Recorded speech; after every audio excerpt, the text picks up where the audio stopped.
You're listening to the Today in Manufacturing podcast. Hi, I'm David Manti, and welcome to a new episode of the Today in Manufacturing podcast. With me this week are Jeff Reinke and Anna Wells, and we each have more than 15 years of experience covering the manufacturing industry. Every week, we take the 5 most popular stories on our websites and discuss the implications they have on our industry going forward.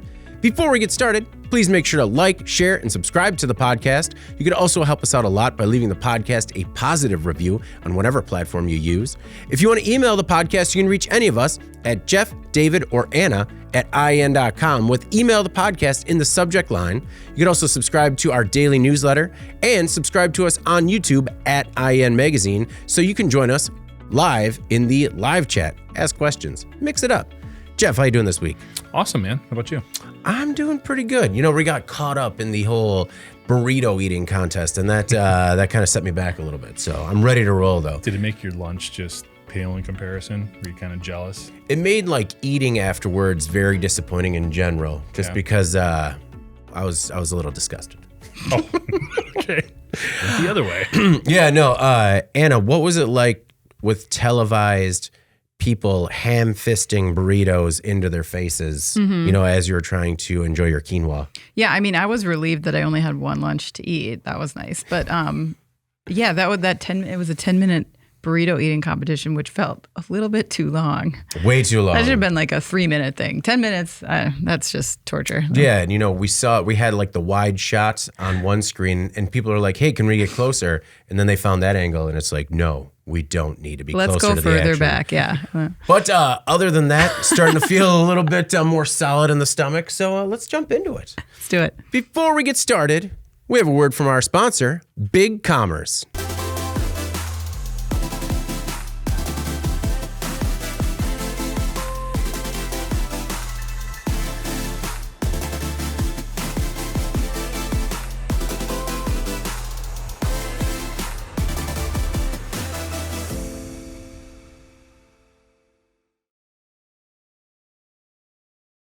And we're back. And just a reminder that Big Commerce provides modern e-commerce technology that works with your existing systems.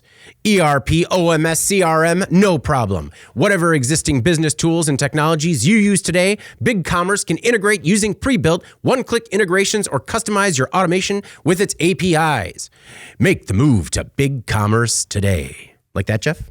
Well done, David. Oh, okay. It was a little bit old-timey, I thought. A little old-timey. Yeah. Well, Jeff said, you know, 90s cartoon, or no, 90s toy commercial. Oh, okay. And so I kind of like tried to ramp into that. Yep, okay. I see what you did. Yep. Yeah. Also, for everybody watching or listening to the podcast, Anna suggested that we should possibly do a podcast version of an eating competition. So let's just maybe for the podcast poll. Yeah, what should we competitively eat? Yeah. What should we competitively eat? Can Anna and I be like a tag team? Because I think you will win this hands down, regardless as to what it is. I will like severely injure myself trying to. Well, there's no holding back. We know this. All right. Well, our first story this week. Neighbors accuse Land O'Lakes plant of, quote, sound torture. Last year, residents in Kent, Ohio, came to management at a Land O'Lakes factory with a complaint. The plant was getting louder. The locals said a constant humming and buzzing can be heard inside their homes, through walls and closed windows. One person re-insulated the outside walls, but it proved futile against the sound torture emanating from the plant. Those are his words. I'm not embellishing on that one. Other residents report sleepless nights, and some sold their homes. Hopefully, the showings were carefully timed. Plant management says they don't know what is causing the noise, so they hired, quote, a third-party professional noise consultant. Jeff, do you believe this professional listener can get to the bottom of the problem? Hopefully. I mean, ideally, you'd want a good resolution to this, but I think it does sort of set the stage for knowing your neighbors a little bit. And I'm not talking about Land O'Lakes. I'm talking about the people who bought homes and developed the Crossing at Golden Pond development. Okay. Now, when Channel 19, which is a Cleveland TV station, went there, they basically talked to people on both sides of the street. One side of the street was having issues because it is closer to the plant. The other side of the street, not a half mile away, the other side of the street was like, it's really not a big deal. Okay. So I wonder if this is maybe some very sensitive individuals here that are making a lot of noise. At the end of the day, this Land O'Lakes place has been there for 40 years. This development is 10 years old. The plant's been there a while. It's got to be a known entity in terms of what it's going to be like being that close to this facility. This is also a place that makes dairy products, butter, things of that nature. They've been dealing with a lot of supply chain disruptions in producing what's a pretty important product category just in society here. So in addition to dealing with supply chain disruptions and pricing and everything else, now they're being asked to do some sound mitigation elements, which they should do. Okay. Yeah. I'm with you there, but I can also understand maybe why it's not a huge priority for them right this minute when you've basically only got people on one side of the street complaining about buzzing and humming sounds. So these people should be driven insane by this sound so we could all have butter? I'm saying I'm not sure what Land O'Lakes is supposed to do here. Well, I think you were right when you're like, I think one of the biggest takeaways from this story is that they seem to be working together and that there should be some sort of resolution. Anna, I feel like there should be able to have some sort of solution for this so that way these people aren't kind of in a constant loud state in their home when they're trying to relax. I agree. I'm going to take kind of an opposite perspective of what Jeff just laid out here, because to me, it was hard to not take the side of the residents in this case, considering that I know that the plant has been there for a long time, but they didn't start complaining about this noise until a very specific time frame, which was last year. Yeah. And so I don't think it's the same as that whole like not in my backyard type narrative. I think that something changed for them and it was causing this problem. Secondly, I think that they have a proven track record here of having taken multiple steps to try to remedy the issue. To me, it's not like one of those media smear campaigns where they're just trying to make a big fuss and, you know, no one's ever happy. Like they went to the plant. Yeah. When the plant stopped communicating, they went to the city council. They've talked to a lot of local officials to try to remedy this. I think they just legitimately want a resolution here. And I think that that is fair. You know, it was hard for me to read this because I think when the impression exists that factories are a blight and that they are a threat to a peaceful way of life, I think that has downstream effects on how the public in general views manufacturing. We've talked about this perception issue a lot in the past. When factories are viewed as a problem, when they get too smelly, too loud, too ugly, whatever, that doesn't give the impression that manufacturing wants to portray, which is that it's an industry that's grown up, that it's moved into the automation age, that it's tech-enabled, clean, full of opportunity. When you have residents selling their homes because a factory doesn't in any way support that narrative, I think that that's a problem in general for how manufacturing is perceived and its role within a community. And so Land O'Lakes, I think, has an incentive to work with these residents, not just to get them and the city off their backs, but also to encourage this idea, in my opinion, that manufacturing companies can be revered as like community pillars, leaders in employment, great places to work cooperatively with the community. I think they need to be viewed as desirable and working with these people on this issue. And so I think that I have a hope that Land O'Lakes continues to move forward with this remedy. It seems like they are receptive to doing so. Why it takes a professional noise consultant to figure out what is buzzing, I don't know. Like, you know, I think there's an assumption that there was some equipment installed that is causing some sort of terrible, low-grade, constant noise torture, and they have to get to the bottom of that. Maybe they're just trying to buy some time here. I don't know. But I do hope that they can come to some sort of resolution. Do you think that part of it is the neighbors maybe have to be a little bit more patient? Because in Land O'Lakes' defense, they have been trying to remedy the issue, maybe not as quickly as some of these people would like it to be fixed. But I mean, at least it seems like they're trying. Although I will admit that it seems like this really escalated once the company stopped communicating with the community and the neighbors. Well, and they don't really have any choice but to wait. They don't have a lot of leverage, I don't think. Well, I think their leverage is, you know, going to the media, trying to get Land O'Lakes' hand forced to do something a little bit faster. And it's not like they're out picketing in front of the plant. It just from what I read, the quotes I read from the people that they've interviewed, everyone seems like they are just really trying to cooperate in a way that helps Land O'Lakes understand what they're going through, how to fix it. They just want it to happen. So I don't know. It's a very Midwestern problem. Just like everyone's being patient and passive aggressive, and everyone wants to play. I don't think that's true. I don't think it's passive aggressive. I think Land O'Lakes has said we're looking into it. They don't know what the problem is right now. Mm-hmm. They haven't figured it out yet. That's you why don't think so? No, I don't. Okay. You've got 180 people working at this plant. If it was that much of a noise issue, don't you think there'd be other things going on here? Don't you think OSHA would be all over this place?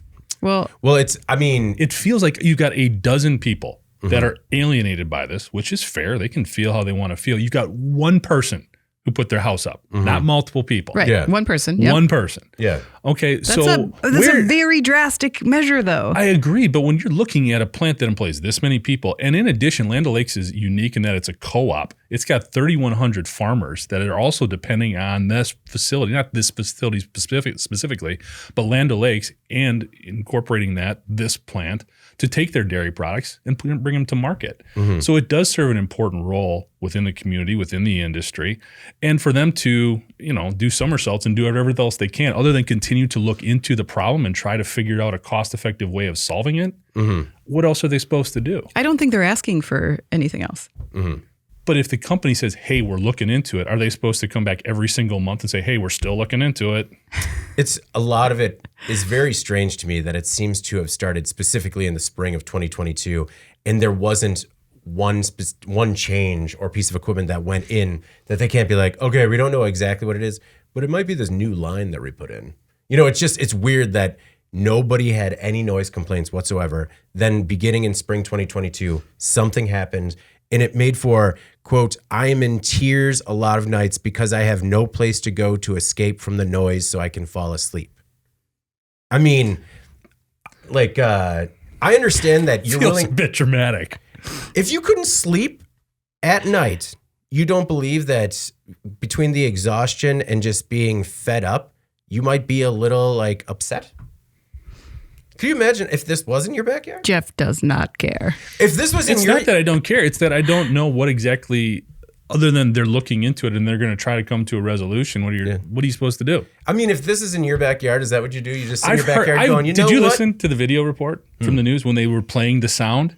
It's not like heavy metal music blaring in your ears. Oh, no. It's a hum. Yeah. Which, again, I can appreciate that's not great. Yeah. But there are also, you can wear noise-canceling headphones. You can do white noise in your room. I don't know. There's other things you can also do to try to get around this. Agreed. Jeff, if you have the option of purchasing butter that's specifically made with these people's tears, would you buy it so you could eat it? In as high a quantity as I could haul from the grocery store. I like you'd be sitting out in the backyard eating the butter, being like, "That's right, commerce, we deserve this." It's I don't know. It's just I get it because we have a construction materials plant near our house, and so you get used to that noise that you hear occasionally, but if it got worse and then there was no reason for it or resolution, I can understand why there is some concern and they're upset. And I certainly don't sit there thinking well, God bless them because now we have better infrastructure because my sleepless nights, they can make those I-beams. That's fantastic. I think that's a bit. I like your perspective where you're just the plant was there first. Okay. I don't know what you wanted. I'm not sure. The plant was there first, but they were fine for 9.5 years. And then something changed and they got to fix it. Can we at least all agree that they got to fix it? Not just burn down that part of the neighborhood because it's not worthy anymore? That's not what I said.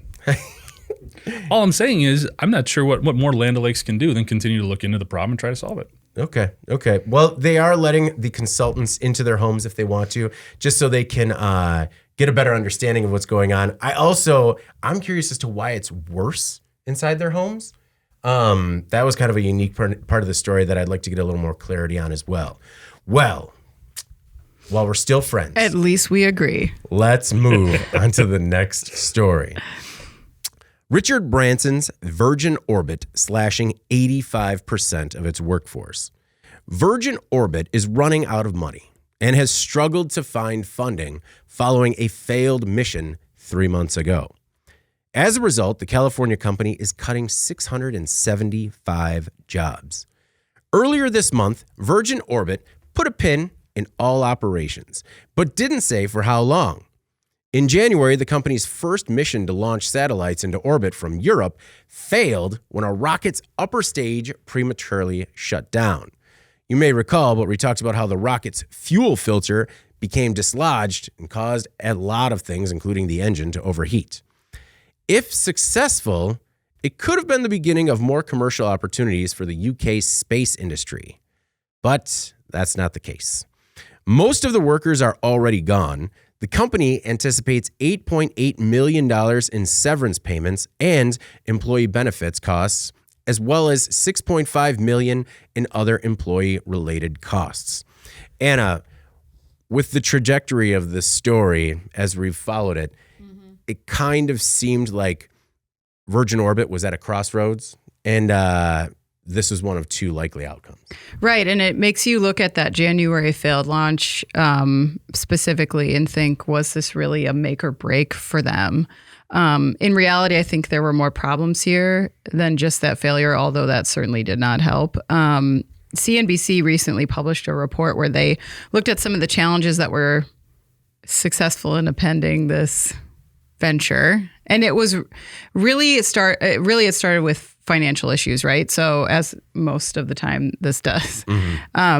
So Virgin Orbit was started with an SPAC, like a blank check company, and they closed on that deal like right as the market was starting to get skittish about these higher risk investments that didn't pay off soon enough. And this is a long game, obviously, but as Richard Branson refused to fund the venture any further, which he announced, in late last year, I think, the ability to raise the necessary funds was hampered by the fact that Virgin Orbit was not putting out enough launches to make any money. So no returns, no investment, right? And as CNBC so well put it, it's a story, this is a quote from the article, it's a story too often told in the history of the space industry. Exciting or even innovative technologies do not necessarily equal great businesses.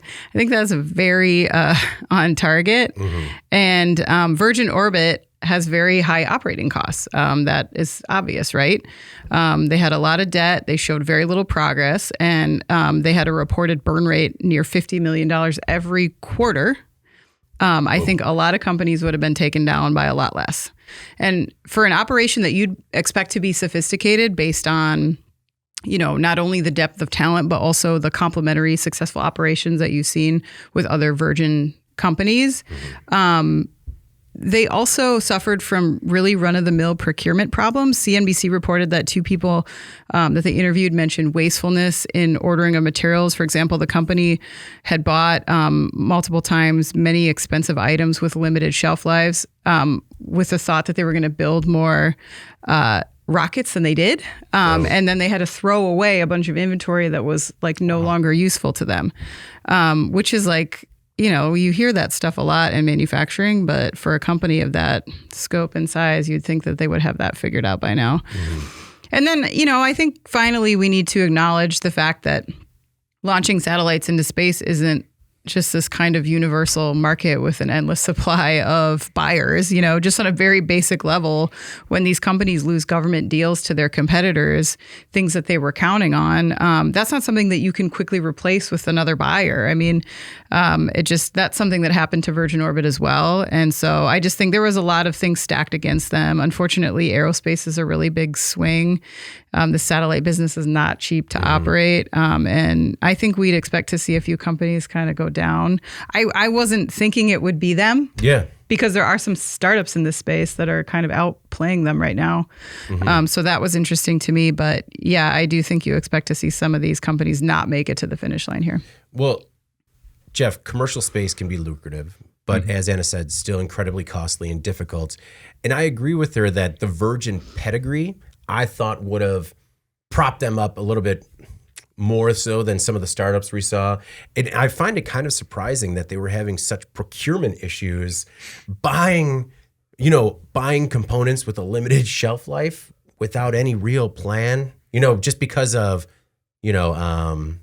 being optimistic that they would use them. Yeah. That seems like a stretch to me.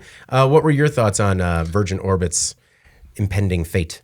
Well, I think it goes back to the fact when you talk about those startups, this is what they do. Yeah. They are a company that launches satellites into space. That is their focus. That is their primary driven directive, whatever you want to say. Virgin is huge. Okay. Like I didn't realize how many different aerospace and entertainment entities there are underneath the Virgin umbrella. There's a lot of stuff going on there.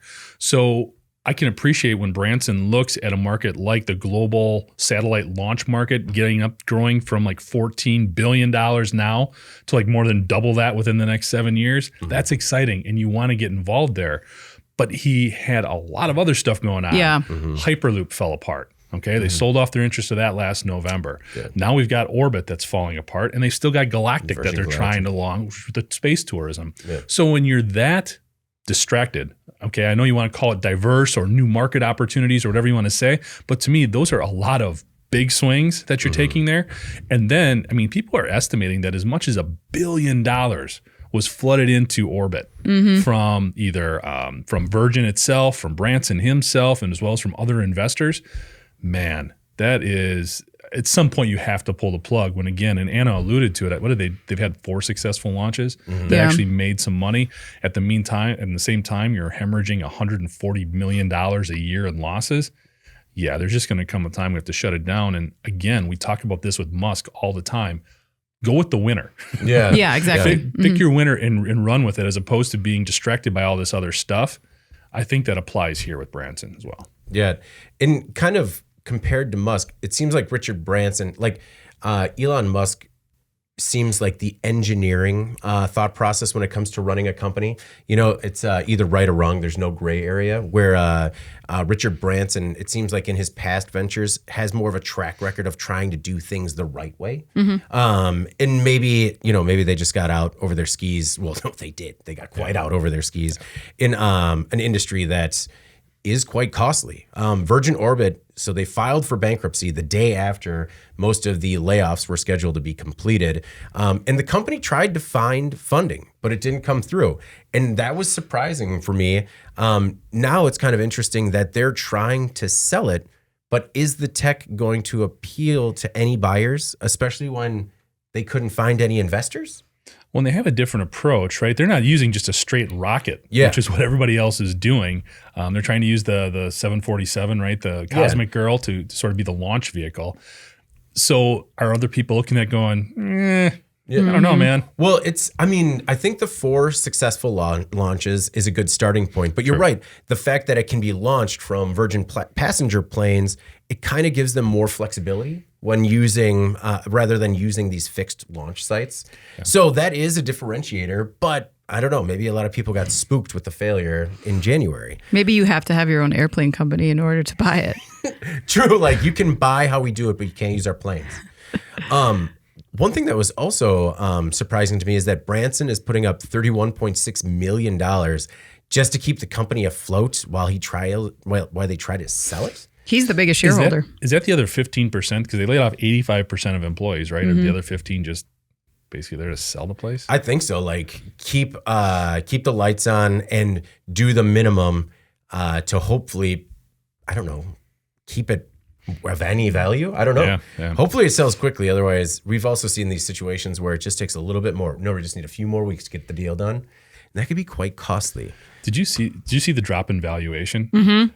No, I didn't. Yeah, it was like, was it $3.5 billion after they did their stock offering? That was not that long ago. I want to say it was even 2021. Yeah, I think their shares were trading at like 20 cents a piece. Yeah. Which is crazy. $3.5 billion. That's an ego shot for a guy like Branson too, you would think, right? Yo, yeah. Well, and so, okay, he founded it in 2017, trying to get a part of this market. So what was it at its high point? Was it worth at its high point? I think it was valued at $3.5 billion. Okay, and now 20 cents a share. Well, it's good to get in now. Buy it at the bottom. Good to get in now. Isn't that what they say? Yeah. All right, our next most popular story. About 5,000 GM salaried workers take buyouts, avoiding layoffs. The automaker says it's enough to avoid layoffs at this time.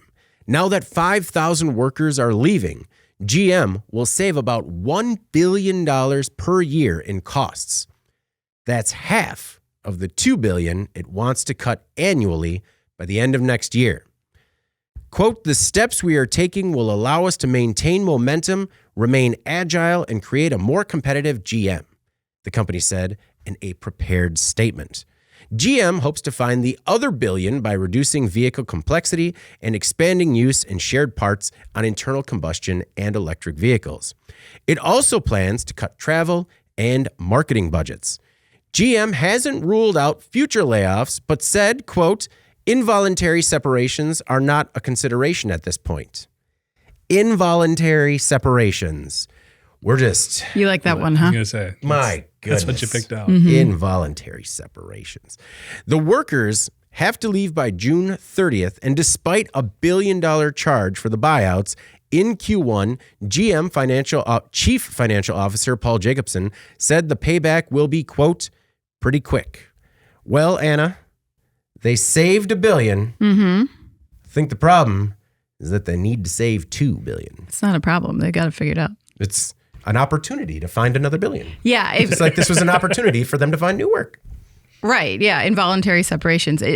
For the people who took the buyouts as that conscious uncoupling, those two? Yeah. It is conscious uncoupling. No layoffs here, guys.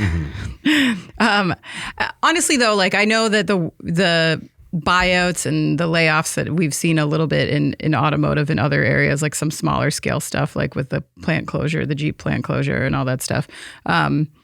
Ford has done some stuff. I think it makes people nervous when they see that stuff happening in auto as maybe a bellwether for other manufacturing verticals or whatever. But I've read some interesting stuff from experts who are saying that layoffs in auto are really different from the kind of layoffs that are happening in the tech industry, for example. And I'm going to call these layoffs because they were almost like aborted layoffs, right? Like they would have been layoffs, right?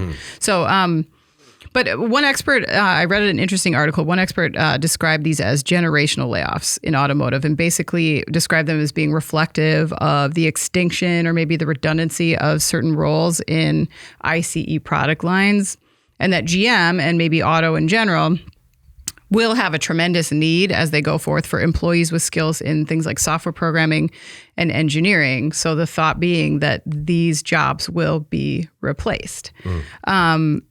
Now, that doesn't speak to GM's line about cost cutting right now, right? Obviously, hiring more people doesn't do that. But I think in the case of GM, it's more about kicking the can down the road a little bit when they find their place of comfortable scale and they're able to establish the kind of margins that they need to on EVs to move forward with. Remember, they expect price parity between gas and EVs to take place in 2 years. So they have to get costs down in order to do that, I think. I think the hope is that once they get established in this sector, that they will have more freedom to grow their workforce to accommodate that new line of products. I think between now and then is the really interesting part because there is still a lot of need in dev and quality roles, as mentioned, programming. I think there's a need for marketing. GM said that they're going to cut marketing to try to get at that other billion. I don't get that because I don't know how you differentiate yourself as a market leader in EVs when you have a spate of new models and so does everybody else. So there's, they have to tell the story there. So I don't know if they're going to be as successful cutting those dollars as they think they are now. But I do think you kind of see some of the things that they're doing. And I would expect that maybe the net sum auto job loss is maybe not a permanent thing. Maybe we're going to see more of that come back later. I mean, maybe if they just kind of cut back on a Super Bowl ad, they could save it was like $6 to $7 million for every 30 seconds. So I think maybe if they just didn't have that. Okay, so cut their Super Bowl ads for the next they're pretty close. 150 years. It's a start in the marketing budget. Okay. Jeff, it's not only a generational shift, but I feel like as a result of the going from internal combustion engines to EVs, it's kind of a transformational shift in the industry. Do you see that happening? And what do you expect to happen going forward for GM in terms of whether or not these jobs might come back? Yeah, it'll be interesting to see. I mean, this is a big number. So it's going to be, time will only tell if this was sort of a brain drain situation or if this just helped them get right. Time will tell. I think when I look at this, it has a potential to be a win-win situation when you look at the fact that they're getting their business right so they don't have to make more dramatic changes down the line and cutting other employees who are dedicated and want to be there and are totally on board with the EV shift or the transformation that you were talking about. So it could make the company better that way in terms of getting people who are really driven on the current focus and the current goals of the company. What's interesting is you see GM being very proactive and saying, in order for us to make the investments, we need to be competitive and provide a good electric vehicle. We need to cut all these costs out of our operation. You're not seeing that from anybody else. Really, the only news we're getting from all the other automakers is we're going to have all these new vehicles, and this is going to be awesome, and we're making this full transformation. That makes me a little nervous because if you've got the second biggest automaker in the world saying we needed to do this to get right, where are these other companies going to be? How are their coffers that much fuller, I guess, in terms of doing that? Or they're doing things more quietly. I guess time will tell there as well. So it'll just be interesting to see how the industry as a whole adjusts to this changing dynamic, especially when you see a lot of this stuff coming out lately with Tesla, GM, and Ford all cutting the costs of their EVs. So if the price is coming down, that means their margins, you would think, are going to be less. Where are they getting that R&D that they're going to need to continue to push EVs forward? So at least GM's got a story. And I think a big part of this is being able to tell that story to shareholders, to potential customers, to dealerships, all those people that they're going to count on to drive them forward. What's the story for the other folks?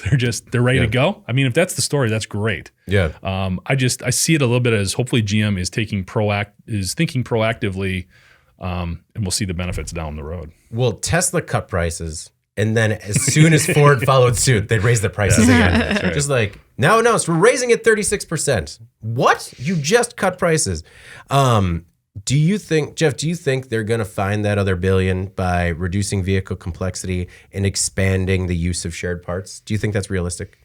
See, shared parts, that one kind of threw me. Because that's what we've been hearing so much about, how the manufacturing process is very different. It's more complicated, all those types of things.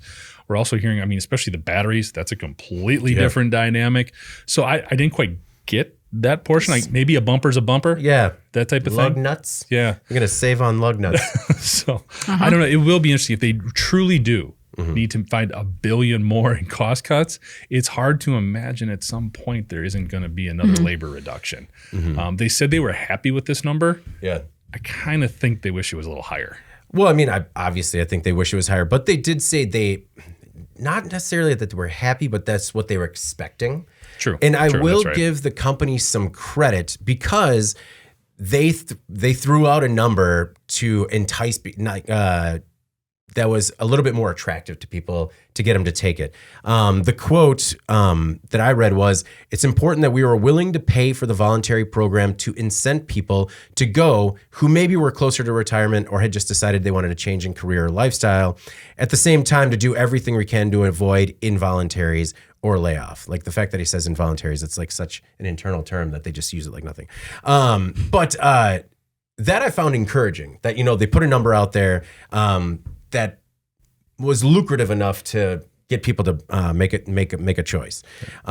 He thinks that they're in a position to be able to avoid that. I think that we're in a position where we're going to be able to do that in terms of keeping people happy. U.S. salaried workers are going to be offered 1 month of pay for every year of service up to 12 months, which sounds like a lot, but man, if your career was at GM and you were there for, 20 years, 30 years, like that just sucks. That, normally you want like a month per year that you've been there, and it's just over. And it's just sucks. They're also going to get Cobra and the bonuses that they would have received this year. One thing I was kind of curious about is they kind of talked about this, not team building, but like greater good part of the decision. Like, so do either of you, and I'll ask you first, do you think that the potential for helping stave off layoffs helps people make that decision? Like, do you think the person close to retirement is like, okay, I got to fall on this sword so that way my younger friend in the department maybe doesn't get cut? No, but I do. I mean, maybe, but I do think that when they position it this way, it does concern people to the point of thinking like maybe if enough people, if I don't take this offer, my next offer is I'm getting laid off. Okay. So I don't know that necessarily. I mean, you know, obviously they're voluntary, but I do think some people take these offers under duress because they're afraid of what the alternative is, and maybe they don't actually want this, but they're doing it because they think it's their best option. Jeff, same question to you. And what do you think comes into that calculation where you have to think, you know, whether or not you're on that kind of chopping block and whether or not this might be the best deal for you? I think it depends on the kind of person you are. A lot of people who are very confident in what they do and how they do it would be like, well, it's not going to affect me. Okay, there's that potential perspective. I think really there's two ways of looking at this. If you're at GM, you're either looking at it from that perspective of I'm getting out of here while the getting's good, or you're thinking at it like, this is a company that is focused on electric vehicles. This is our future. And for us to get there, this is what we need to do. I am in. This could be a way of energizing the workforce, your leaders, your managers, your engineers, to really want to work that much harder to push things forward. So ideally, maybe we don't have to cut that smart kid we just hired out of school that we want to keep and we want to grow. So I think they're ideally, maybe I'm being way too optimistic there or too glasses half full, but I think that is a potential byproduct as well. Not everybody just panicking, but also saying we're in. It could be a consolidating dynamic. Do you think anyone ever makes the decision to take a buyout to help prevent layoffs that might affect coworkers? I think that depends on your situation. I think by and large, no. Everyone, like at the end of the day, you're focused on you yourself and your family and everything else. Because you would have no way of knowing if that was going to have an impact, right? And especially if you're in a difficult situation financially, that totally would change the way you would respond to this offer, I think. All right. Well, our next most popular story this week, factory explosion survivor on fire fell into chocolate vat. A survivor was pulled from the rubble of the R.M. Palmer chocolate factory in Pennsylvania after an explosion killed 7 coworkers and injured 10 others. Patricia Borges' story is harrowing. As flames filled the building, her arm caught fire, and when she tried to run, the floor gave way beneath her. She plummeted into a vat of liquid chocolate, and it likely saved her life. The chocolate put her arm out, but in the fall, she broke her collarbone and both of her heels. About 30 minutes before the explosion, Borges, a machine operator, and her coworkers told a supervisor that they could smell gas. It was so strong that it made her sick. The supervisor said someone higher up in the chain would have to make that call. So they went back to work. As the fire department fought the fire, the vat of chocolate that she was in began filling with water, forcing her to climb out and sit on the lip of the tank before jumping into a pool of water that had formed in the basement. She spent the next 9 hours screaming for help until search and rescue dogs found her and rescuers carefully worked their way down to find her in the basement. Jeff, this is a tragic situation that happened in Pennsylvania, but I found this woman's story very compelling as to how she was able to survive. And I was also incredibly angered by the fact that a supervisor kept everybody working instead of trying to make what was likely the most common sense call.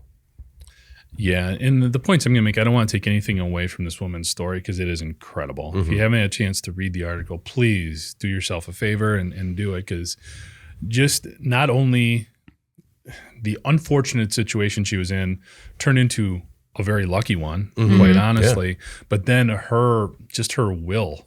Her will to survive. To get through it is incredible when you think about somebody sitting in that situation for 9 hours. It's incredible. There are 3 things that jumped out at me. The first of all, and you alluded to it, David, it's that manager's decision when you smell gas. Come on. Get out. What are we doing here? For that to be kicked up to a higher level in order for them to make the decision to evacuate is ridiculous. That is a culture problem. That's not just on that individual who failed. I'm not even gonna say didn't make the right decision or didn't make a decision, failed to make the right decision. Right. There's no going on to the next level. There's no talking to anybody. It's get everybody out of the building. Yeah. We can figure this out. Okay. So that's number one. There's definitely a culture issue, and we talk about that with safety all the time. That's where it starts. The other thing is this reinforces, I think we ran an article about this as well, it reinforces just how dangerous some of these environments are with materials that we don't really think about that much. Right. Dust. In this instance, I mean, that's another thing. It wasn't in this case, it was more natural gas, but there's a lot of combustible elements in all these facilities that we need to be more aware of, and certainly elevated the reaction with the gas leak. The last thing was we talk a lot about robotics, heat vision, night vision, all of that type of stuff. And when it comes together, it's usually a military application that we're talking about. But really, from a search and rescue perspective, that's where a lot of this stuff has a very bright future. We talk about drones as well, and all of the different camera capabilities that we're developing. Yeah, it's great to be able to see where the heat is in that CNC machine to figure out the right place to repair it. But being able to identify this woman more quickly, in this instance, could have paid huge dividends. And we see a lot of that with like I said, the robotics that's developing and a lot of the other technology that's out there. She sat there for 9 hours because they were using search dogs and some very limited heat seeking tools. Yeah. But when we look at developing those things forward, here's a prime example of where it could be used. Anna, this story really reminded me of the situation in Kansas, I believe it was, when the tornado was approaching. The Mayfield Candle Factory. Yeah. I was going to talk about that as well, because that was one of the first things that came to mind to me. Yeah, where you need to, I feel like when Jeff talks about it being a culture issue, if a manager is at the point where they don't think they can make what they think is the most humane call or the sort of the safest call because they fear repercussions, like that's a culture problem that we need to get over in order to improve the safety of the industry in general. Exactly. This was such a horrific story. When they found this individual in the water and chocolate vat, like she was borderline hypothermic. They said that she almost died if they had been, not there by then. It was really close, right? So, and she lost friends in this accident. 7 people died. Is that correct? 7? Yeah, 7. Yeah, it just unbelievable. And she said part of the reason that she's speaking out now is so that is in the memory of the friends that she lost. For sure, yeah. And the supervisor in this case could have made a significant difference in this emergency situation, but maybe did not feel enabled to make the decisions required, as you said. My guess is you're correct that they were fearing repercussions. They didn't want to be blamed if production goals were not being met. I'm sure this is the busiest it gets for Palmer Chocolates. It's right before Easter. They make those bunnies. They have a lot probably to get done. But this like infantilization of adults where you cannot let somebody leave the facility because what? You're afraid that they're going to try to do it again? Like they're crying wolf because they want an extra break or something. I mean, like it's outrageous. And what kind of world do we live in where people can't leave an unsafe situation without fear of repercussion? What kind of message does that send to America's factory workers, their prospective workers? I mean, the whole thing was incredibly disappointing. And you mentioned the Mayfield facility. I thought of that immediately. Workers in that facility felt unsafe when a tornado was bearing down on that region. They asked to leave. Their manager allegedly told them that if they did, they would be fired. And then a tornado struck the building and a lot of people were injured, and it was a very horrible situation. The problem with these types of scenarios is that there is no doubt in my mind that Palmer will do whatever it can to distance itself from the actions of the supervisor. They're going to say something along the lines of, this was not our policy, this was a mistake that the person told them to stay or that they couldn't make the decision. But guess what? If this manager is either unaware of the policy or doesn't feel empowered to make a game time decision, then this in reality is your policy, right? So for anybody out there listening, if there's any doubt in your mind over how a frontline supervisor might respond in a situation like this, it's time to make that clear ASAP. Like schedule the training, give them quizzes, perform drills, whatever it takes. If this is true that these workers had advance warning and didn't feel like they could leave, then business as usual has to change. And again, to Jeff's point, it is a culture thing. And it is management's responsibility, corporate responsibility, to figure out how that message needs to trickle down to the people who can actually make those decisions when they need to be made. Well, and compared to Mayfield, a tornado's hitting fast. They had 30 minutes, so it's not like they had a couple of seconds here or there to get out of the building. They had time to get to safety. Borges now faces surgery on both of her feet and a lung recovery. Her family did launch a GoFundMe campaign to help her pay for the bills. Funds are going to go to her care, quality of life modifications, which, because of her limiting injuries, she's going to need wheelchair access, stuff like that, food, water, and just day-to-day needs. We'll drop a link to that GoFundMe in the description as well, so you can help out if you'd like. Right now, I think they've only raised something like $16,000 thus far. Of the $100,000 goal that they're shooting for. She did, she seems like in decent spirits. She did release a video that was a thank you to the people that have kind of helped with the GoFundMe campaign so far. And it is also, I don't know, I think it seemed like there might have been a language barrier here as well that could have been part of the issue because she does primarily speak Spanish. And, I just think when situations come up like this, you need to be a human first and do the right thing. So, I don't know. Hopefully some good will come of this situation. All right. Our next most popular story. A motorcycle maker debuts a foldable mini bike for short trips. Chinese motorcycle company Filo has a new model, the M1, or Moan, if you put it together. The miniature electric motorcycle is a lightweight, casual mini moped that is foldable. So if you want one, you can store one, or if you want to, you can store it in your trunk. The M1 is made for short trips and daily commutes with a range of about 60 miles. It only weighs 82 pounds, and it is only 4 feet long and 3 feet tall. The M1, or Moan, is going to retail for around $3,000 with delivery scheduled for later this year. Jeff, what's it going to take to get you on a Moan today? I think when you say deliveries, they're being optimistic. Yes, that is an aggressive goal. 3 feet high. How in the world at 6'3" am I going to get on one of these things? I bet it's a smooth ride It's for you. built for Jeff. Yeah, definitely not. Yeah, this has got a very limited customer base. I'm not sure who's going to go for this. The one thing I will give them is it's kind of wide. So it's pretty comfortable to sit on. Yeah. But I'm a little concerned when you look through all the marketing materials for a personal transportation device or the piece of equipment, they never show a picture of a person sitting on it. That's try to find a picture of somebody sitting on one of these things. Well, so to show how small. Yeah, they don't want to show how small it is. Every single picture is just of it either being folded up, reassembled, put out there.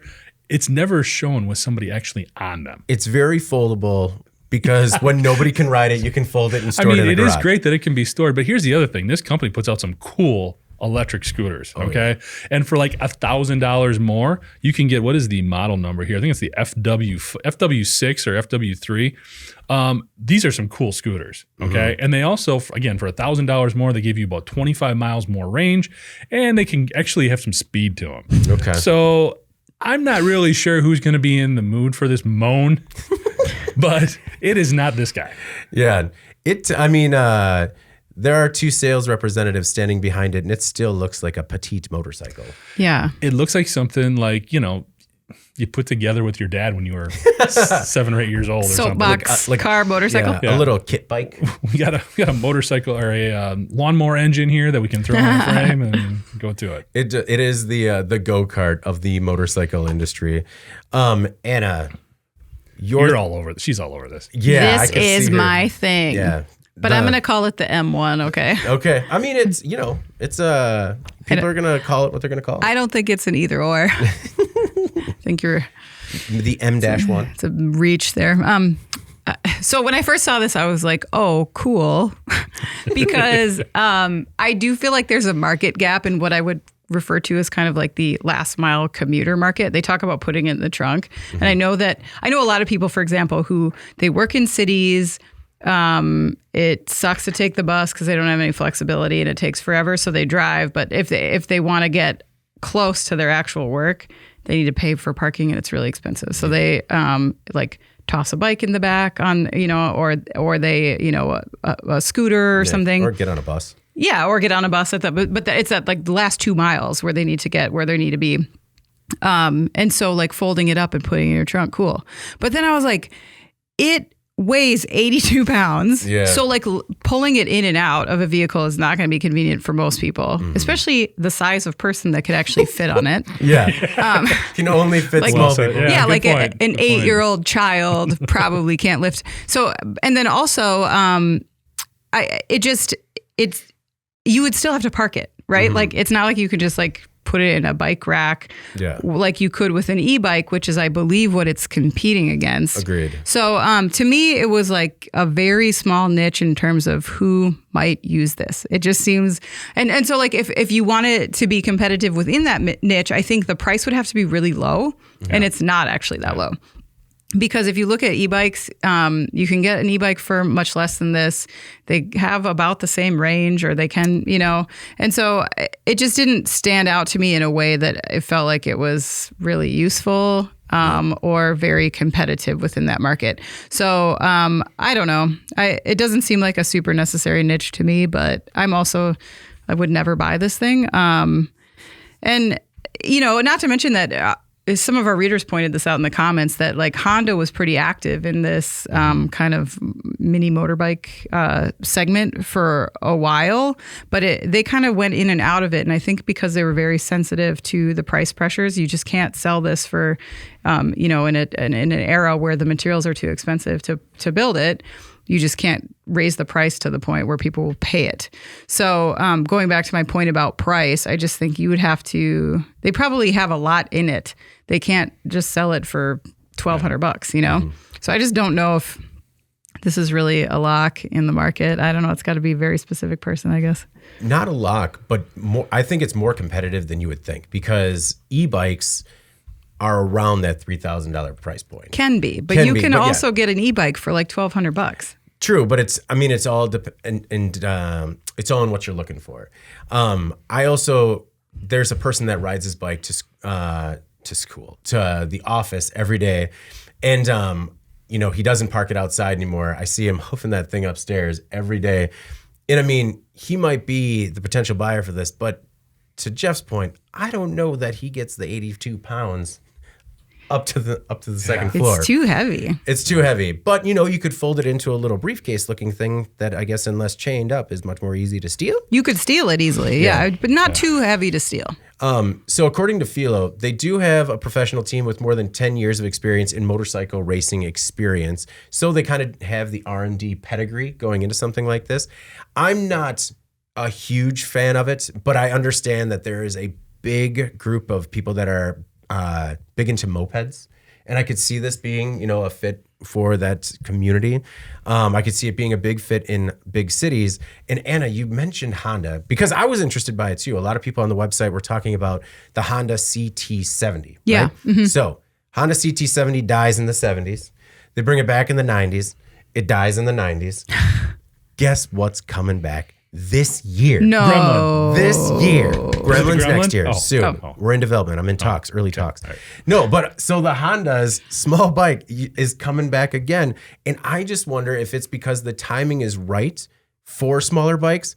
I personally have been surprised by the adoption of electric bikes. I've ridden them. I don't care for them.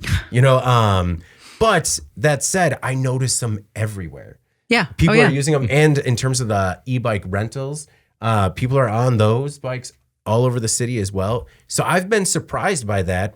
And if this could attract a similar audience, I see there being a real market for that sort of thing. Okay, but what is better about this than an e-bike? Oh, it's just another option. I don't know that it's like necessarily better. And maybe it is for some people that it is easier to store, because one thing about it being foldable is not that it can necessarily go in your trunk, but it could be a lot easier to find a place to store this. Because with Than a bike? Yeah, because the Hondas, I mean, you're folding the handlebars down. It's getting very compact. So, I mean, it's something that in an apartment, you know, if you don't have a lot of storage space, you could easily find a spot for this Philo than you could that small Honda CT or even an e-bike. I'm going to ask your wife if you have space for this in your house. I would like to know what she says. If you walked through my house, you would notice I don't have space for any of my things, because as she recently told somebody that visited, oh yeah, no, most of his stuff is gone. Like, as if I never noticed that. You know, I was just walking around the house the other day. I'm like, I should really get some of my clutter. There is none of it. None of my stuff is here anymore. I mean, I guess I'm the only one that appreciates a good, creepy ceramic clown these days. Yep. You are, yeah, that is true. All right. Well, before we get into In Case You Missed It, we have another word from our sponsor, Big Commerce.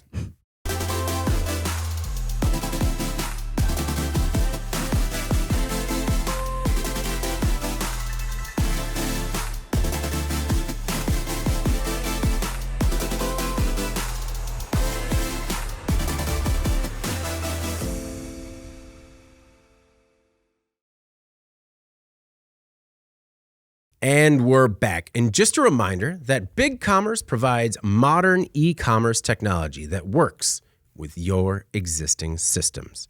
ERP, OMS, CRM, no problem. Whatever existing business tools and technologies you use today, Big Commerce can integrate using pre-built one-click integrations or customize your automation with its APIs. Make the move to Big Commerce today. Now, in case you missed it, the stories, maybe not as popular on our website, but could make a big impact on the industry going forward.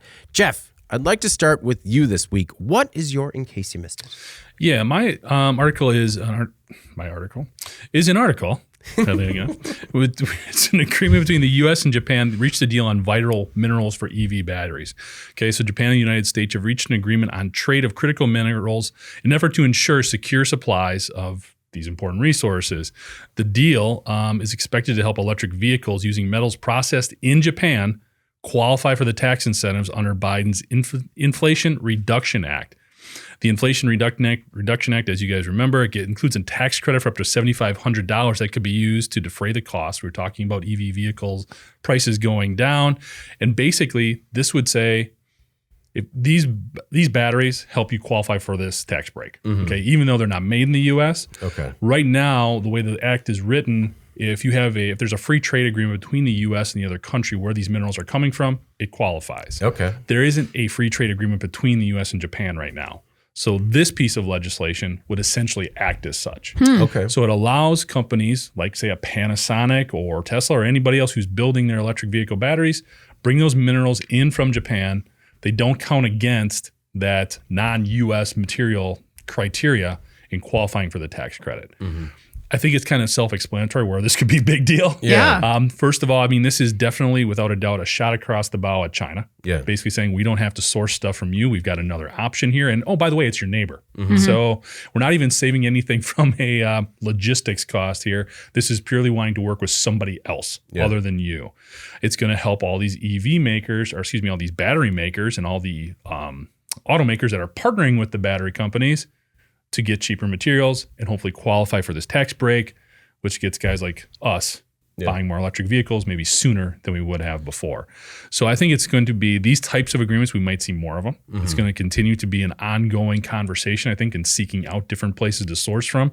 Again, that's not China and not Russia, which are probably two of the 5 largest producers of these types of materials.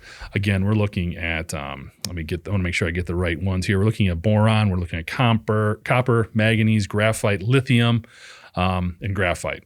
And again, very stable part of the world to source it from, as opposed to some of the places in Africa, South America, maybe not as friendly right now. Yeah. And again, avoiding China and Russia.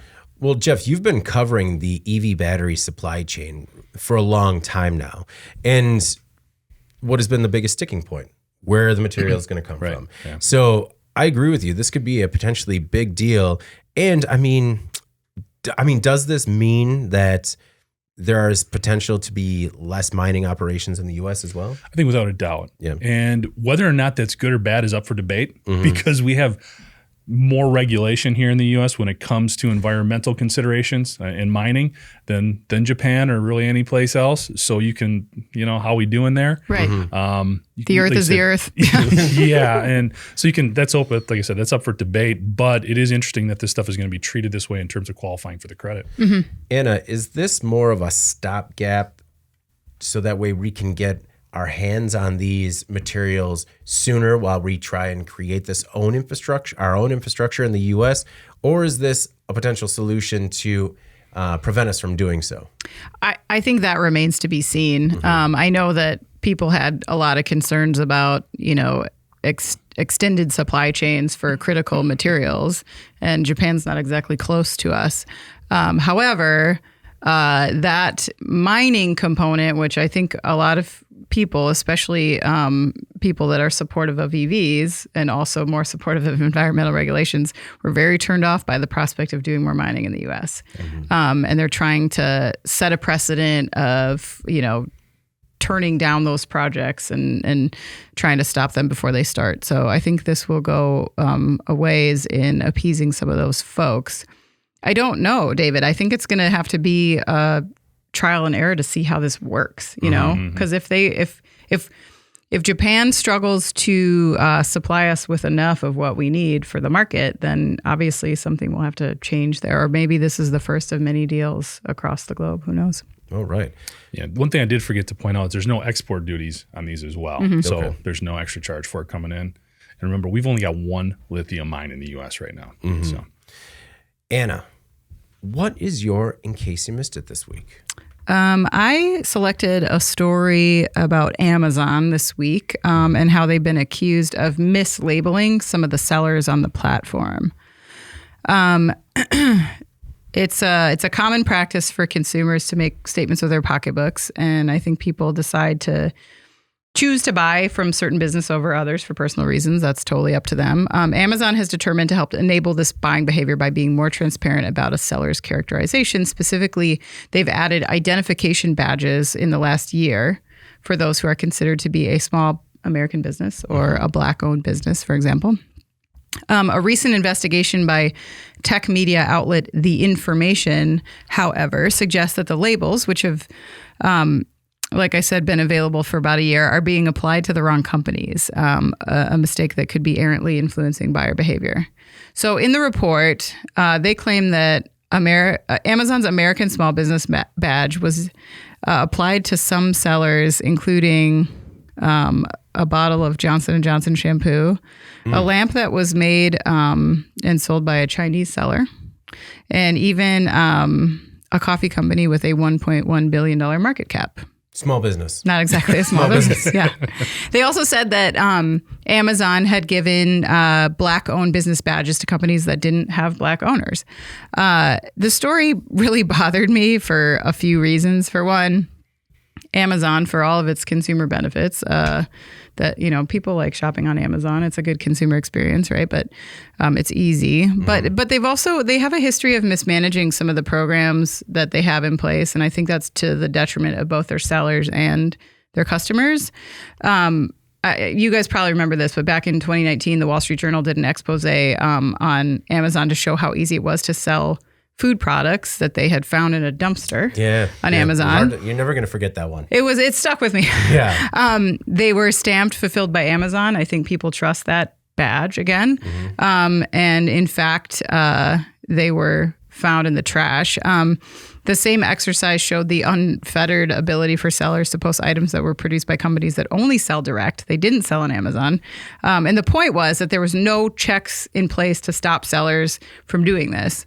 At the time, I think it was largely blamed on the site's rapid scale and just their inability to police the vast number of sellers that they had. So many, millions of transactions a day. So did they get a pass for that? I don't know. I mean, I see this as more of the same of that. They have this badge program. Customers use it in good faith, only to find out that their money didn't go to the outlets that they thought after all. And whether you agree with the badge system or not, look at it in another way? Like, would you be angry if you bought something from a company that utilized forced labor or child labor or something? Of course you would, right? And you have a right as a consumer, I believe, to know. So for Amazon to take on the role of telling you what this company is, this is American made, this is a small business, this is a Black-owned business, and then they're making egregious mistakes in doing so, I think that's just really disappointing. If they can't manage the program, they shouldn't have it. And when you present it like, here, we've done the research for you, and then that research is wrong, that is a big problem to me. I think we've talked about it multiple times where as a consumer, you have the power to, change the industry by the decisions that you make in your own purchases. And that's where I was kind of angered by this is, you try and do your best. I mean, if you want to, you try and do your best to make informed decisions about what you're buying and who that impacts and why. And then you see something like this and you're like, all right, well, if nobody's trying, it's just easy to get disheartened. It is. How do you get these badges? Is this something where the seller just puts the badge on the account? I don't know how it works, but to me, it kind of doesn't matter. Because if you can apply for it and get it without anyone really looking into it, then that's a problem. If Amazon's applying it to you without really knowing, then that's a problem. It's all a problem, right? No, I know it's all a problem, but with one of the problems, there would at least be a little bit of shared blame with people saying I'm a small business, even though we only made $1.1 billion last year. I mean, it's all about the comparison, right? Yeah. We're smaller than the $5 billion companies out there. Jeff, what were your thoughts on some of these Amazon sellers being mislabeled? It's funny, and I don't know about you guys, but in my own personal buying habits, the more of this comes out that there's this lack of transparency in terms of who you're buying from has led me to kind of price shop a little bit on Amazon, but go someplace else. Yeah. A lot of the big box retailers and other outlets, they're becoming very competitive in terms of their customer service, the ease of the user interface and buying stuff online. So to be honest, the more of this I hear about and the more of this you see, the more likely I am to go to Target or to Walmart or someplace like that than to stick with my Amazon account. No, I completely agree. I've done a significant less amount of shopping on Amazon in going to box stores, just because you're right. I think it was producer Eric actually that first turned me on to. He was trying to buy something on Amazon, just went and shopped at a local hardware store at Menards and found it significantly cheaper. Yeah. And I think that Amazon has crossed this threshold where they, especially after the pandemic, people are addicted or used to using Amazon. They're addicted to the ease of use, to how it's delivered same day or next day. And maybe they think people are willing to pay that, or they also think that people aren't willing to price shop. But I don't know. Stories like this might be forcing people in the other direction. I think it does. These types of stories do sow distrust in the platform, and you get this feeling maybe, and when you see about like the counterfeits that exist down there, and people selling supplements that are just made in their garage or whatever. Yeah. There's so much stuff that I just won't buy on that platform anymore, and I feel like Amazon needs to, I hate to use the term try harder, but because I know it's a big company. But again, if you have these systems in place, you need to be able to manage them. And if you're not, then you shouldn't have them. Well, you had mentioned the Wall Street Journal article previously, or expose. That changed my buying habits on Amazon. It did, me too. I didn't, when they showed somebody dumpster diving in that salsa online as an Amazon seller within a day, it kind of shook me as a consumer. I mean, the only edible things I've purchased on Amazon since are comically large gummies and edible bugs, just because sometimes there's nowhere else to find that. And they may have come from a dumpster anyway. I don't Oh my goodness. Was I eating dumpster bugs? Dumpster bugs, yeah. Man. Salted. Do you know how upset I'm going to be if it was a dumpster bug and not just a regular bug off the ground? Ranch dumpster bugs. Gross. Just gross. We'll get those dumpster crickets out of here. Barbecue dumpster bugs. All right. Well, my in case you missed it this week was about a new ExoQuad that combines a motorcycle and a mech suit. Jonathan Tippett is the CEO and founder of ExoSapien Technologies. He's the man behind the giant prosthesis mech that was built for racing, debuted at least 10 years ago or so. He recently debuted a new machine called the VX1 ExoQuad, described as a cross between a motorcycle, a mech suit, and an ATV. And it is cool looking. ExoSapien estimates that R&D of the first ExoQuad prototype will cost about $1 million. Tippett thinks that, with volume, he can get it to as low as $250,000. Oh, good. Okay. Yes, so much more price competitive. The ExoQuad is still in development, but the company hopes to begin building in early 2024. ExoSapien is also working closely with something called Speed Vegas, which is a racetrack in Nevada that offers multiple driving experiences. If you've ever driven in a cab in Vegas, you are familiar with Speed Vegas because it's always in the pamphlet holder. Tippett says ExoSapien hopes to bring the ExoQuad to Speed Vegas in late 2024 so some people can test it for themselves. Now, like prosthesis before it, Tippett sees ExoQuad being a part of this sports league with competing machines that are racing. And the reason I picked this story is, first of all, I'm a sucker for very cool things. And this is very cool. But I was a sucker for this very cool thing 10 years ago, and I've seen it develop into essentially just a really cool attraction at trade shows, And I just, you expected to see a little bit more. So I'm a little bit, while ExoQuad looks awesome, and it looks like it would be an amazing experience if you could ride it in Speed Vegas, and the allure of this mech racing series is really cool. I guess I've heard about it before and nothing has ever come about it. So I'm just really skeptical that this becomes anything more than at a trade show booth with a lot of stickers on it, because it takes a lot of sponsor support to make something like this. And I mean, even if it's that, it's really cool because it's cool technology that could be used somewhere else. But it just, I don't know. I guess this is one of those fool me once, fool me twice situations with me where I'm like, all right, we'll see. We'll see. Is this the guy that said he's been approached by defense contractors and turned him away? Yes. So that was my next point, is he is vehemently against militarization. Okay. But if the mech racing thing isn't going to happen, and even if it does, we're talking niche. Like, I get that you're against militarization, but at some point, you have to see the applicability there. So, David, is it safe to say that maybe this is a thing? Oh, yeah. That leads to a thing? Yeah. This is the thing, and the thing that it leads to was in the first Avatar. Or an alien, the idea of one thing that I thought too, in terms of the prosthesis, was how, we talk about exoskeletons and how they are used to modify the current worker in manufacturing.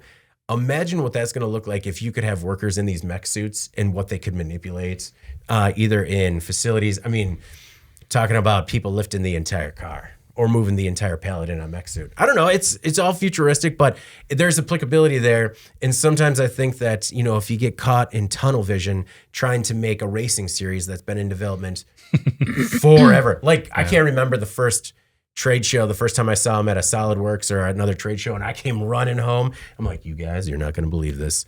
It is coming. Next year, we are going to see these mech suits mixing it up on the racetrack. And everyone's like, right, David again.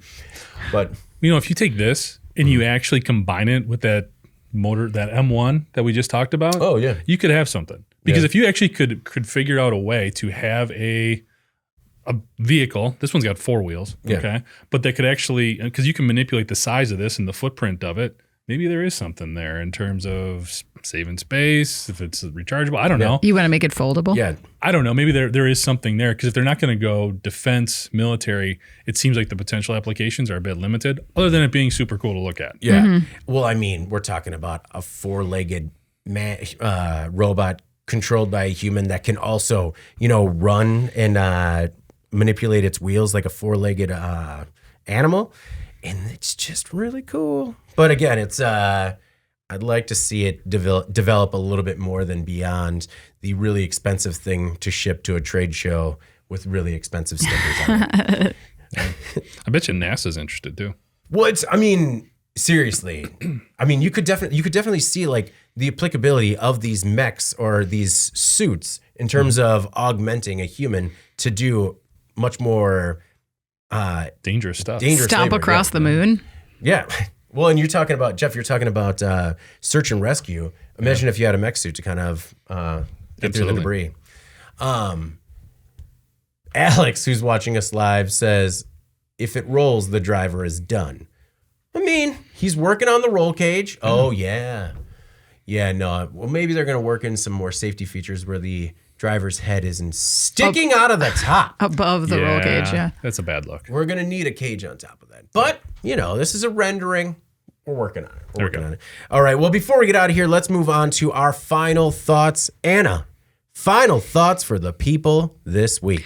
All right, well, I just wanted to say thanks to Ben for covering for me last week. We were on a spring break trip with my kids, which was super fun. And according to my 5-year-old son, the best part about it was when the fire alarm went off at the hotel on the last night of our trip while we were already asleep. So a little bit of a risk taker there. I have to look forward to. I was like, that was your favorite part? He's safety focused. Yeah. He thought it was He's listened to the podcast. He's like, we got to be safe. Yep. He thought it was very exciting to leave our room in our pajamas. I did not enjoy it so much. And just so you know, when kids are woken up out of a sleep from a fire alarm at a hotel, it's not that easy to get them to go back to sleep. I found it wasn't just like a quick thing. No, like a sip of warm milk and they're done. And just a lullaby and out. No, nothing like that. My final thought. Well, and welcome back. It's good to have you back. Thanks. Also, I don't know who the monster is that pulled the fire alarm at the hotel, but can we just as a people agree that's just not a great prank? It wasn't a prank. It was actually like... Oh, there's a fire? The elevator broke and the guy was trying to fix it and then it got overheated in the elevator repair room and so smoke made it go off. So for real, we were like, are we safe to go? Okay. Like it was a little bit crazy. And then the poor 21-year-old girl at the front desk was like near tears as everyone's like, what's happening? Yeah. So what did you negotiate off of the price as a result of this inconvenience? That's a great point. I have not done that. Okay. I should give them a quick call. Yeah, give them the call. Like you got to send them the footage of like the kids standing outside freezing, just like, look what they did to my babies. My child, even though he was like, this is the best day of my life. Just we'll cut the footage of him out of there. The other two. All right. Well, my final thought this week is that, we're getting into spring cleaning for a lot of people. And I would like to share my recent rookie mistake to help people as they do their spring cleaning going forward and they try to sell some things on the secondary market. So as I was clearing some stuff out of the basement, I listed them on Marketplace and I sold, I'd kind of just, some things I set at a price point where it's just enough to sell it fast, but kind of get all the tire kickers out of there, I know someone's going to show up. But it was heavy. I had to carry it from the basement. The guy shows up. He's like, I'm in your driveway. Just bring it out. I'm like, all right. I have it up the stairs. I pull it from the front door, which is the normal place to stop when you go to someone's house. You go to the front door. Anyway, bring it to the driveway. Get it into his trunk of his car. And then he's just like, would you take 20 instead of 25? And I'm like, oh, come on, man. Come on. Like, and my rookie mistake was having it in the car before I had the money. And like he was kind of fiddling with his wallet and just like kind of leafing through it. I'm like, is there even money in there? He's going to drive away. Is there even money in there?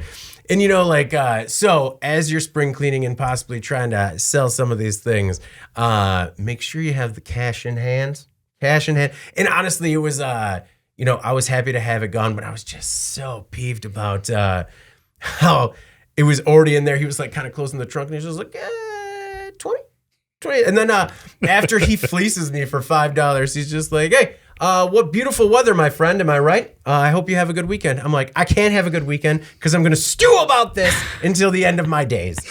As you say, the good news is David is totally over it. Yeah. He's totally moved past it. He quickly gets over things and moves on, so he's fine. The good news is that I did have in the description that this thing was missing It's remote and it's power cord. What was this thing? It was a treadmill.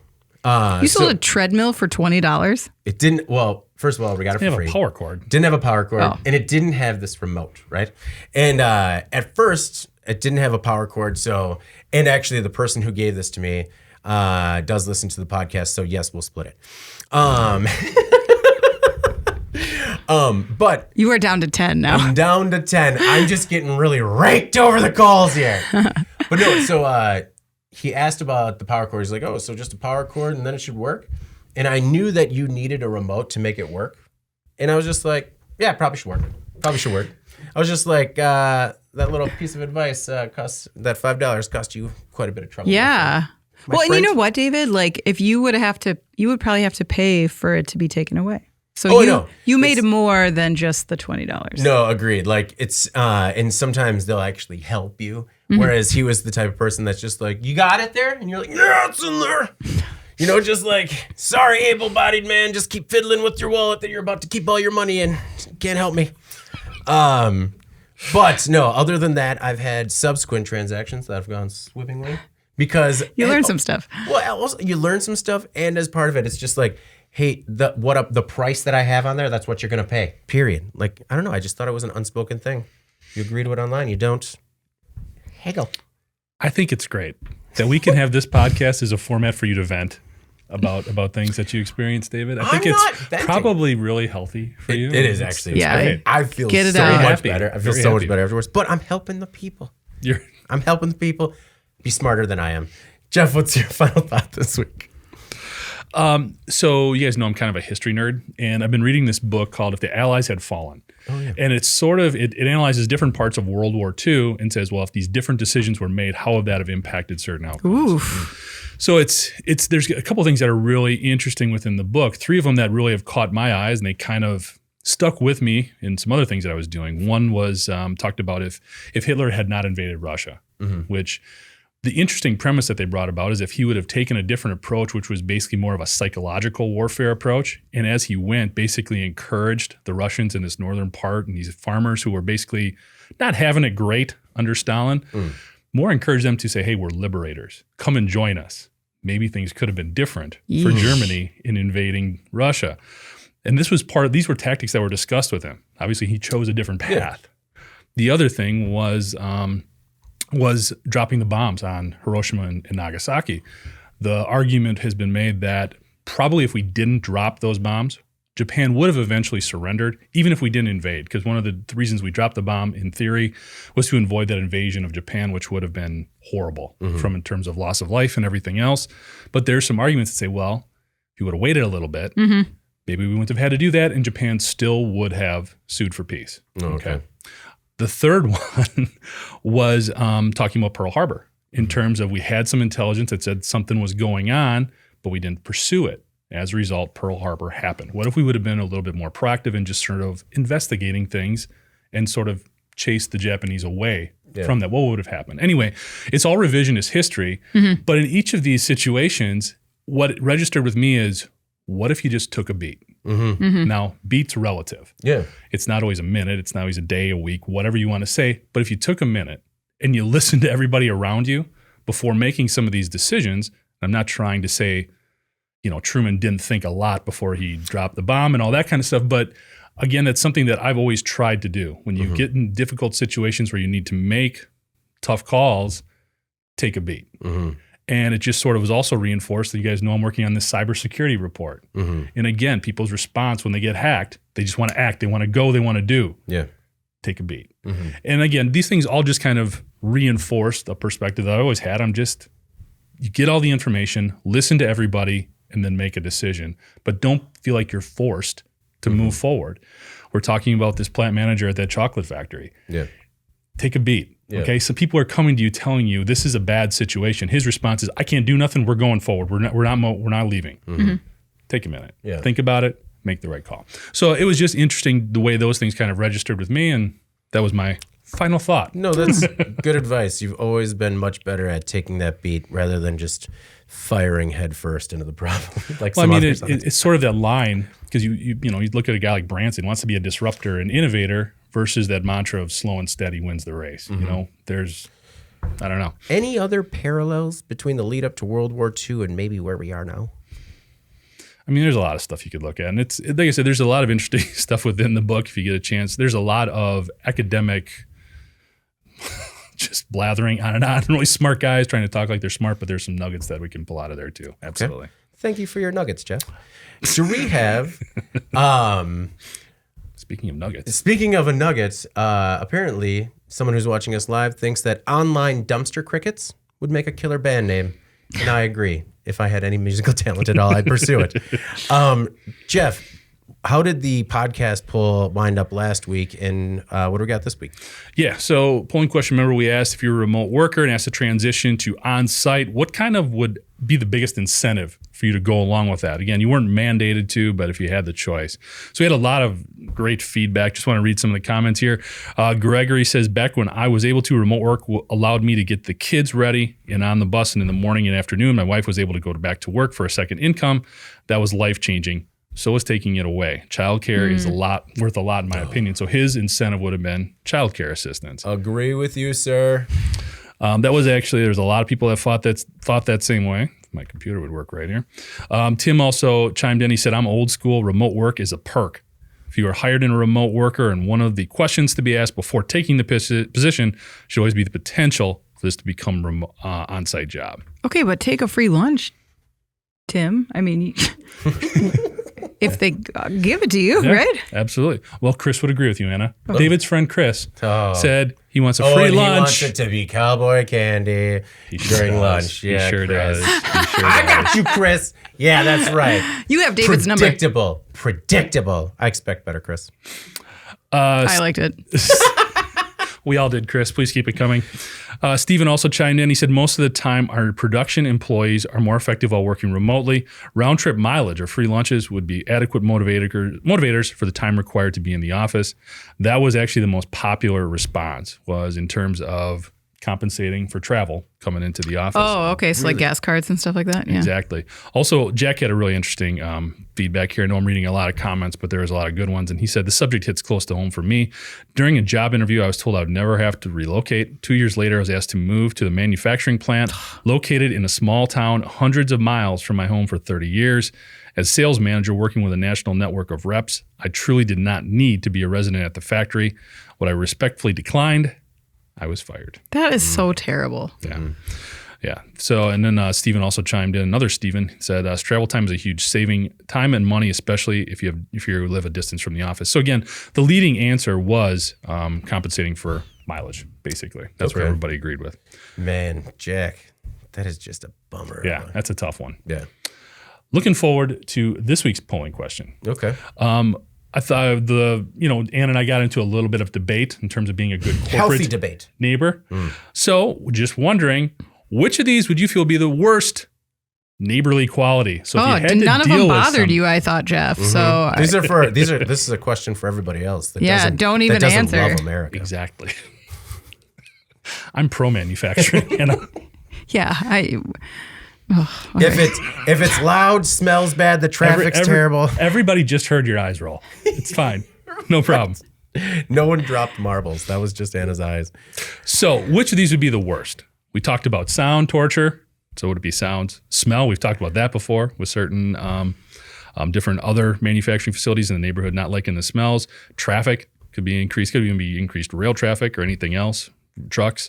Sometimes there's an ethical issue. Some people don't like the business being done, whether you have a certain feeling about defense contractors, munitions. We've even had some feedback about people who don't want Chinese-owned businesses coming into their backyard. So maybe there's an ethical issue. Or if you've got anything else you can think of that would just be the worst to live next to. And if you can, we'd love to hear from you in terms of what are some of the worst types of neighbors you maybe have personally encountered. We'd love to hear some stories there. So let us know. Also, want to give a special shout out to Matthew, who gave us a lot of great feedback. And he listens to us in France. So that was kind of cool to hear from him. Man. awesome. We're an international podcast. So thanks for the kind words, Matthew. And he also kind of chimed in about the relocating thing, about how difficult that would be potentially on families as well. Oh, yeah. For sure. All right. Well, before we get out of here this week, please make sure to like, share, and subscribe to the podcast. You could also help us out a lot by leaving a positive review for our podcast wherever you listen to it. There you go. There we go. I got it. You got there. All right. Subscribe to us on YouTube at IEN Magazine. Join us in the live chat. Give us other ideas for band names. You can also subscribe to our daily newsletter to make sure you get it delivered to your inbox first. And if you want to email any of us, you can reach us at Jeff, David, or Anna at IEN.com with email the podcast in the subject line. All right, for Jeff Ranke and Anna Wells, I'm David Manti. This is the Today in Manufacturing podcast, and we'll see you next week. Thank you for listening to the Today in Manufacturing podcast.